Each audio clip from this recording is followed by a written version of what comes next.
Selamat datang di channel Simplicaster. Di video kali ini, kita akan bahas soal John Lennon, dari mulai karirnya sampai kematiannya yang begitu kontroversi. Kenapa gue bilang kontroversi? Karena sampai saat ini masih banyak pihak-pihak yang mempertanyakan soal kasus kematian John Lennon. Apakah itu murni dilakukan oleh seorang fansnya sendiri, atau ada orang lain di balik pembunuhan John Lennon?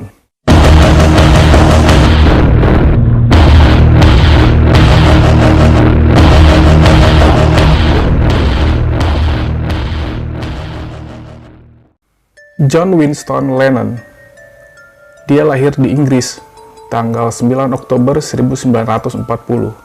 Seperti yang kita tahu, dia bersama si Paul McCartney, George Harrison, dan Ringo Starr kemudian bentuk sebuah grup band yang bernama The Beatles. Mustahil kalau kalian nggak tahu The Beatles, apalagi buat para pecinta musik, yang sampai saat ini musik-musik dan karya-karyanya masih banyak diperdengarkan di berbagai platform.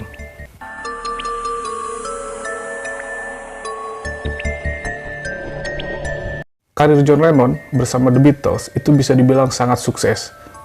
Band The Beatles sendiri dibentuk pada tahun 1960-an dan berakhir di tahun 1970. The Beatles banyak mengeluarkan album-album dan karya-karya yang sampai saat ini masih kita perdengarkan musik-musiknya. Bahkan pengaruh The Beatles sampai saat ini masih bisa kita jumpai di seluruh dunia. John Lennon dalam grup The Beatles itu menjadi sosok yang sangat penting bersama Paul McCartney. Nah, John Lennon ini sebagai pencipta lagu, komposer iya, kemudian icon leader dari grup band The Beatles itu sendiri. Nah, singkat cerita, The Beatles ini mengalami perpecahan, sehingga si John Lennon nanti akhirnya memutuskan untuk keluar dari grup band The Beatles ini. Nggak lama dari situ, grup band The Beatles bubar secara resmi. Nah, selama hidupnya, John Lennon itu sempat 2 kali menikah dalam hidupnya.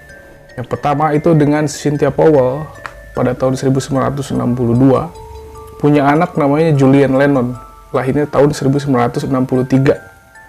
Nah, si John Lennon sama si Cynthia Powell kemudian bercerai, lalu menikahlah si John Lennon dengan seniman asal Jepang yang bernama Yoko Ono. Dari si Yoko Ono ini, John Lennon punya satu anak yang namanya Sean Taro Ono Lennon, yang lahir pada tahun 1975. Nah, setelah keluar dari grup band The Beatles, si John Lennon ini kemudian bersolo karir, gitu, didukung oleh istrinya si Yoko Ono. Si Yoko Ono ini setia banget nih nemenin si John Lennon setelah keluar dari The Beatles dan bersolo karir gitu.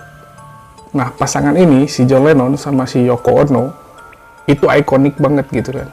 Jadi pasangan ini kompak banget gitu. Nah, mereka ini sering menyuarakan tentang perdamaian gitu dan anti perang segala macam gitu. Bahkan si John Lennon ini bisa disebut seorang aktivis juga. Nah, lagu-lagu si John Lennon ini setelah dia bersolo karir itu tidak kalah hebatnya, tidak kalah meledaknya gitu, tidak kalah terkenalnya dari The Beatles. Sebut aja lagu-lagu kayak Give Peace a Chance, Imagine gitu kan, album-albumnya kayak album Mind Games, album Imagine juga gitu. Nah, sosok si Yoko ini terus mendampingi si John Lennon ini saat bersolo karir gitu. Bahkan si Yoko Ono ini juga mendukung paham yang dianut si John Lennon. Nah, setelah si John Lennon ini keluar dari The Beatles gitu saat bersolo karir, nah dia kemudian memutuskan untuk pindah ke New York, ke Amerika Serikat. Nah, di Amerika Serikat inilah si John Lennon dan Yoko Ono ini makin terkenal gitu kan. Karya-karyanya banyak yang menjadi hits pada waktu itu. Otomatis penggemarnya dan pengikutnya itu makin banyak gitu. Seketika si John Lennon ini jadi orang paling berpengaruh dalam dunia musik saat itu. Saking banyaknya penggemar dan pengikutnya si John Lennon. Bahkan disebut-sebut bahwa si John Lennon ini juga melahirkan satu budaya yang disebut hypebeast gitu. Kalau kalian suka lihat di film-film Hollywood, itu suka ada tuh selipan adegan-adegan orang-orang yang budayanya hypebeast gitu. Nah, hypebeast itu sendiri muncul di Amerika pada tahun 1960-an. Orang-orang hypebeast ini biasanya suka dengerin musik-musik yang psychedelic rock kayak gitu. Bajunya warna-warni gitu kan, dan yang paling melekat di mereka itu penggunaan narkoba atau ganja gitu. Orang-orang hypebeast ini sering pakai ganja itu buat merangsang imajinasi mereka gitu. Imajinasinya berwarna-warni jadinya kan. Tapi nggak usah ditiru ya di kita. Itu budaya di barat.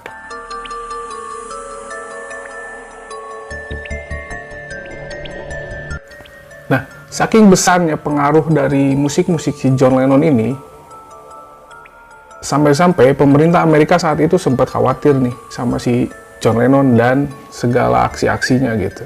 Dan pengaruh dari karya-karyanya si John Lennon ini. Apalagi saat itu si John Lennon ini juga lumayan aktif nih di organisasi-organisasi. Nah, tapi sayangnya si John Lennon ini aktif di organisasi-organisasi yang dianggap radikal gitu waktu itu. Kenapa bisa begitu? Nah, isu politik yang berkembang pada saat itu adalah ketika Amerika terlibat dalam perang Vietnam gitu. Sedangkan pengaruh-pengaruh yang ditularkan oleh si John Lennon itu lebih ke perdamaian gitu, anti peperangan dan segala macam. Nah, karena pengikutnya banyak banget nih si John Lennon ini bisa aja menimbulkan suatu gangguan politik gitu bagi Amerika Serikat pada waktu itu. Nah, Presiden Amerika Serikat waktu itu adalah Richard Nixon. John Lennon itu dianggap terlibat aktif dalam organisasi-organisasi bawah tanah atau underground di Amerika Serikat gitu. Nah, waktu itu banyak demo-demo kayak unjuk rasa, demonstrasi gitu dari mahasiswa, kalangan masyarakat, dan aktivis gitu. Nah, kebanyakan dari mereka itu hampir semuanya menyanyikan lagu-lagunya dari si John Lennon. Yang tadi ya, kayak Give Peace a Chance, Imagine, nah itu sering dinyanyikan oleh para pengunjuk rasa di Amerika Serikat waktu itu. Kebanyakan unjuk rasanya itu menentang kebijakan Amerika Serikat yang saat itu lagi terlibat di Perang Vietnam.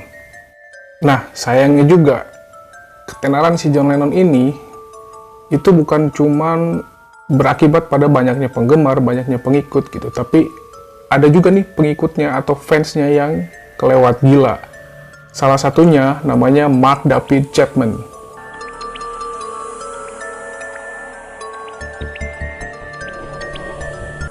Nah, si Mark David Chapman ini adalah salah satu fansnya si John Lennon gitu. Tapi ini lain dari yang lain nih. Bisa disebut dia agak gila gitu kan. Agak-agak out of the box gitu pemikirannya. Dan salah satu fans yang sangat nekat. Jadi pada Desember tahun 1980, tepatnya tanggal 8 Desember waktu itu, ketika si John Lennon ini pulang dari studio rekaman, nah dia udah ditungguin nih sama si fansnya itu. Yang tadi ya, namanya Mark David Chapman. Nah, beberapa jam sebelumnya, si Mark David Chapman ini sempat ketemu nih sama si John Lennon. Bahkan dia sempat ngobrol, sempat ketemu, sempat ngobrol, sempat minta tanda tangan juga, minta foto, segala macem ya. John Lennon juga sempat nawarin nih ke dia, kamu mau apa lagi dari saya? Misalnya tanda tangan, foto, atau apa. Gitu. Nah, si Chapman ini waktu itu cuma bisa diem aja gitu. Terpesona gitu kali ya sama si John Lennon. Seorang fans ketemu sama idolanya gitu. Nah, beberapa jam selanjutnya, malam-malam sekitar jam 10-an lebih ya, jam 22 lebih 14 menitan gitu, si John Lennon ini tiba di apartemennya The Dakota di New York sama istrinya Yoko Ono turun dari mobil limusin pulang dari studio rekaman.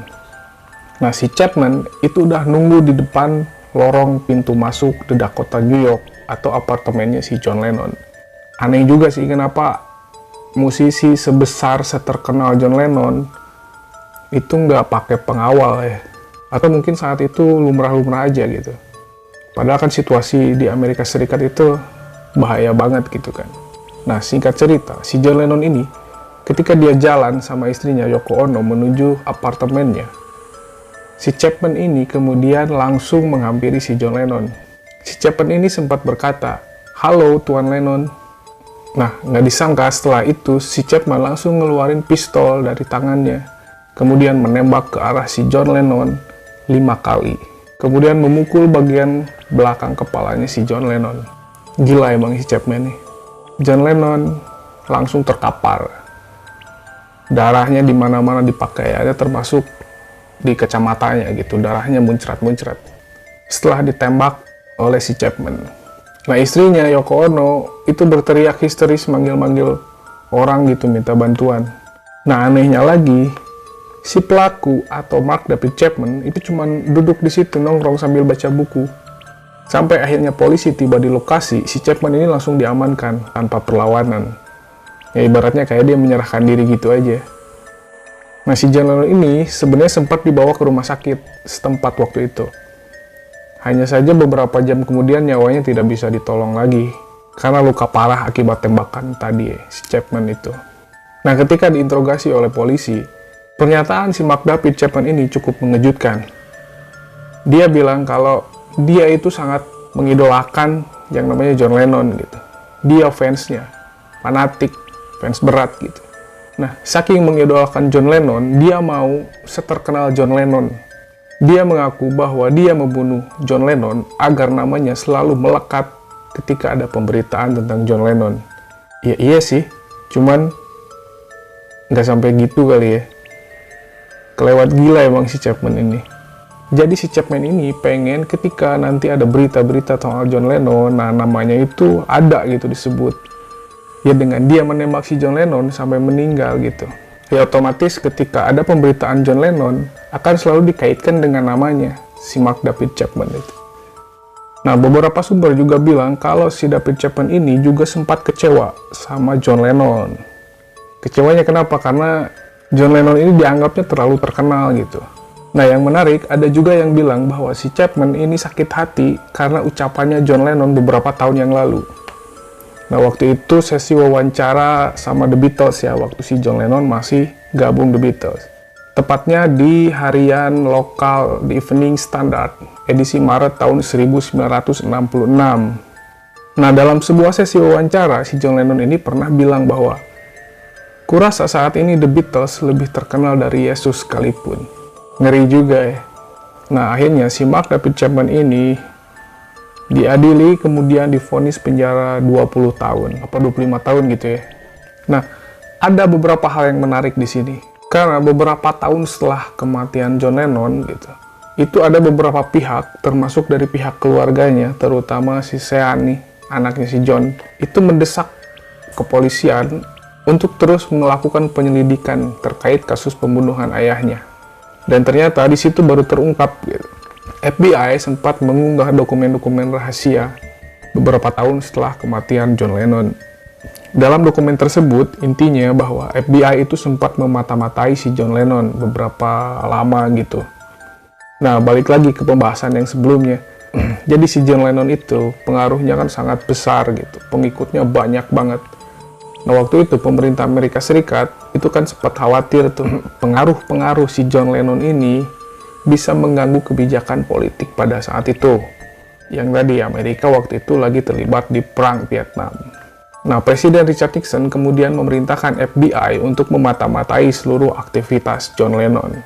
Ya karena tadi dia dianggap terlibat atau aktif di sebuah organisasi yang dianggap radikal ya.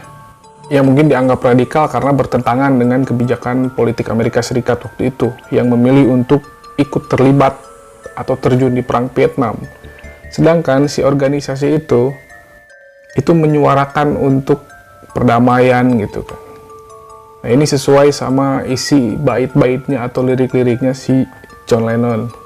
Nah otomatis fakta-fakta ini atau dokumen-dokumen yang diunggah oleh FBI beberapa tahun kemudian itu menimbulkan banyak pertanyaan, banyak kecurigaan gitu. Sehingga muncullah yang namanya teori konspirasi tentang kematian si John Lennon.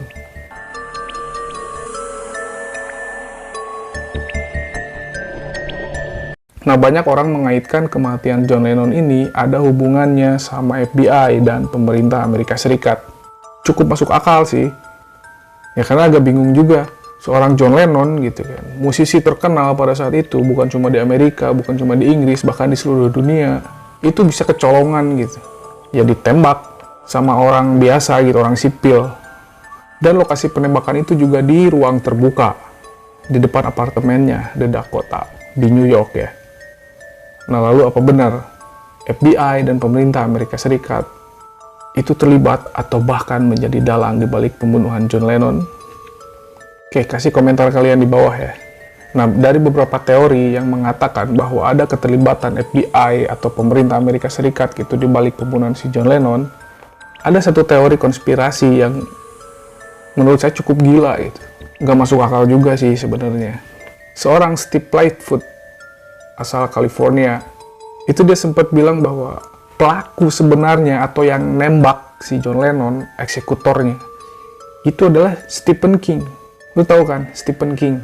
Dia yang itu penulis novel horor yang terkenal gitu kan. Nah, karya-karyanya si Stephen King ini, novel horor ini banyak diangkat jadi serial-serial TV dan juga film.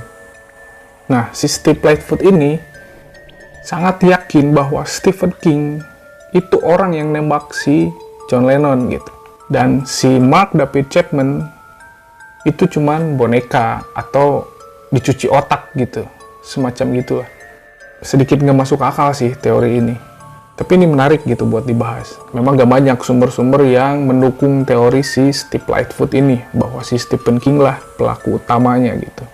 Dan kata si Steve Lightfoot ini, tetap ada campur tangan FBI gitu. Jadi si Stephen King eksekutornya dan FBI atau pemerintah Amerika itu adalah sebagai yang memfasilitasi gitu. Dan kemudian yang membantu menutupi kasus ini gitu. Dimunculkanlah satu orang atau satu figur, yaitu si Mark David Chapman itu.